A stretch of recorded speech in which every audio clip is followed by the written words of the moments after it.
இப்போ தான் நம்ம சேனலுக்கு நீங்கள் முதல் முறையாக வரீங்கன்னா தயவுசெய்து கீழே இருக்கிற ரெட் கலர் சப்ஸ்கிரைப் பட்டன் அழுத்தி சப்ஸ்கிரைப் பண்ணிக்கோங்க. கூடவே அந்த பெல் பட்டன் அழுத்தி ஆள்னு கொடுத்துக்கோங்க. அப்போ தான் நம்ம போடுற வீடியோ உங்களுக்கு தினமும் கிடைக்கும். சரி வாங்க இப்போ நம்ம வீடியோக்குள்ளே போகலாம்.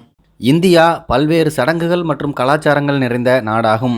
இங்கு ஒவ்வொரு பகுதி மக்களும் தங்களுடைய கலாச்சாரத்துக்கு ஏற்ற பழக்க வழக்கங்கள் மற்றும் சடங்குகளை பின்பற்றுகின்றனர். நாம் பின்பற்றும் வெகு சில சடங்குகளை தவிர பெரும்பாலான சடங்குகள் நமக்கு பாதிப்பை ஏற்படுத்துவதாக இருப்பதில்லை. ஆனால் உலகம் முழுவதும் அப்படி இருப்பதில்லை. குறிப்பாக ஆப்பிரிக்காவில் இப்போதும் பின்பற்றும் சில ஆப்பிரிக்க சடங்குகள் நம்மை முற்றிலும் திகைக்க வைக்கும். வெளிப்படையாக இது மோசமானதாக இருந்தபோதிலும் இந்த சடங்குகள் ஆப்பிரிக்க சமூகங்களால் மிகவும் வினோதமானவையாக இருக்கின்றன. ஆப்பிரிக்காவின் பன்முகத்தன்மை. கிரகத்தின் இரண்டாவது பெரிய கண்டமான ஆப்பிரிக்கா நடனம், இசை, சிற்பம், கலை மற்றும் மணி வேலைப்பாடு போன்ற பல்வேறு வடிவங்களில் வெளிப்படுத்தப்படும் ஒரு வளமான கலாச்சாரங்களை கொண்டுள்ளது. இந்த பன்முகத்தன்மைக்கு மத்தியில் சில மரபுகள் அவற்றின் தனித்துவத்திற்காக தனித்து நிற்கின்றன. மசாய் மக்களின் துப்பும் வழக்கம். வடக்கு தான்சானியா மற்றும் கென்யாவில் வசிக்கும் மசாய் மக்கள் தங்கள் கலாச்சார நடைமுறைகளை ஆழமாக நிலைநிறுத்துகிறார்கள். அத்தகைய நடைமுறைகளில் ஒன்று, விருந்தினர்கள் அல்லது அவர்கள் வரவேற்கும் நபர்களுக்கு மரியாதை மற்றும் ஆசீர்வாதத்தின் செய்கையாக துப்புவதை செய்கிறார்கள். மசாய் போர் வீரர்கள் மரியாதைக்குரிய அடையாளமாக பெரியவர்களை வாழ்த்துவதற்கு முன்பு அல்லது கை குலுக்குவதற்கு முன்பு தங்களுடைய கைகளில் துப்புகிறார்கள். இது அவர்களுடைய குலத்தின் ஆழ்ந்த மரியாதையை குறிக்கிறதாம். எத்தியோப்பியாவில் முர்சி பெண்களின் உதடு தட்டுக்கள். எத்தியோப்பியாவில் இருக்கக்கூடிய முர்சி பழங்குடியினரில் இளம் பெண்கள் 15 வயதில் ஒரு மூத்த பெண்ணால் அவர்களுடைய கீழ் உதடு வெட்டப்படும் ஒரு சடங்குக்கு உட்படுகிறார்கள். பின்னர் மண் அல்லது மரத்தகடுகளின் உதவியுடன் அந்த காயம் ஆறவிடப்படுகிறது. துளையிடப்பட்ட அந்த உதடு அல்லது உதடு தட்டுக்கு இடையேயான விருப்பம் தனிநபரை பொறுத்ததாக இருந்தாலும் பலர் தட்டுக்குள் தட்டை பொருத்துவதை தேர்வு செய்கிறார்கள். தங்கள் டீனேஜ் வயதுகளில் இந்த பாரம்பரியத்தை தழுவுகிறார்கள். ஹமரின் காலை குதித்தல். எத்தியோப்பியாவில் இருக்கக்கூடிய ஹமர் பழங்குடியினர் தங்களுடைய கால்நடை வளத்துக்கு பெயர் பெற்றவர்கள். காலை குதித்தல் எனப்படும் உடல் ரீதியான துவக்க விழாவை கடைபிடிக்கின்றனர். இளம் சிறுவர்களால் 3 நாட்கள் இந்த சடங்கு நடத்தப்படுகிறது.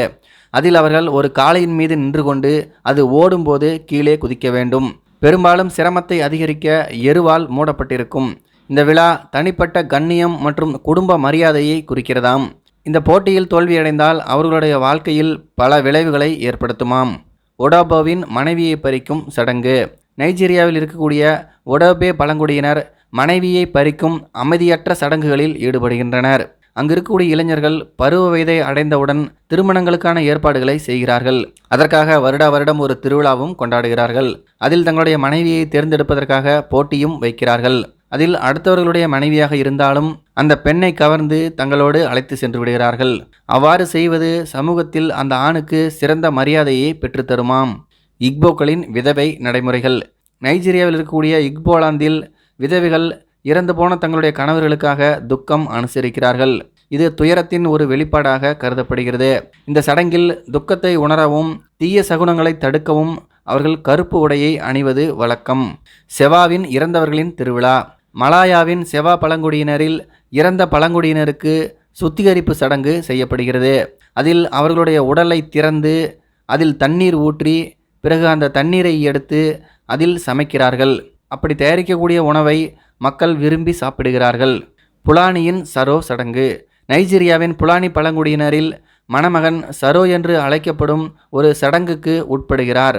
அங்கு திருமணத்திற்கு தயாராக இருப்பதை சோதிப்பதற்காக திருமணத்திற்கு முன்பு அவர் கடுமையாக அடிக்கப்படுகிறார். அவர் அடிப்பதை தாங்கினால் அவருக்கு திருமணம் நடக்கிறது. இல்லாவிட்டால் அவருக்கு கொடுக்க வேண்டிய வரதட்சணை பணத்தை கொடுத்து அவரை அனுப்பிவிடுகிறார்கள். மணப்பெண்களுக்கான ஆற்றல் சோதனை. உகாண்டாவில் உள்ள ஒரு சிறிய பழங்குடியினரில் மணமகன் திருமணத்துக்கு தயாராக இருப்பதை தீர்மானிக்க மணமகளின் அத்தை ஒருவிதமான தின்பண்டங்களை தயாரிக்கிறார். அதை பார்த்து அதே போல அந்த மணமகனும் செய்ய வேண்டுமாம். அது மட்டும் இல்லாமல் இந்த சடங்கின் ஒரு பகுதியாக அந்த அத்தை மணமகளின் கன்னித்தன்மையை சரிபார்க்கிறார். சான் மக்களின் குணப்படுத்தும் நடனம். நமீபியா, தென்னாப்பிரிக்கா, போட்ஸ்வானா மற்றும் அங்கோலா முழுவதும் காணப்படும் சான் மக்கள் நடனத்தின் குணப்படுத்தும் சக்தியை நம்புகிறார்கள்.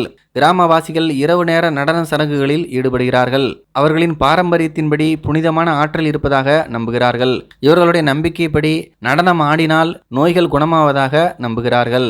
இதை பற்றி உங்களுடைய கருத்துக்கள் என்ன அப்படிங்கிறது கீழே இருக்கிற கமெண்ட்ஸ் தெரியப்படுத்துங்க. மேலும் இது போன்ற வீடியோக்களை பார்க்க நம்முடைய சேனலை சப்ஸ்கிரைப் பண்ணிக்கோங்க. நன்றி, வணக்கம்.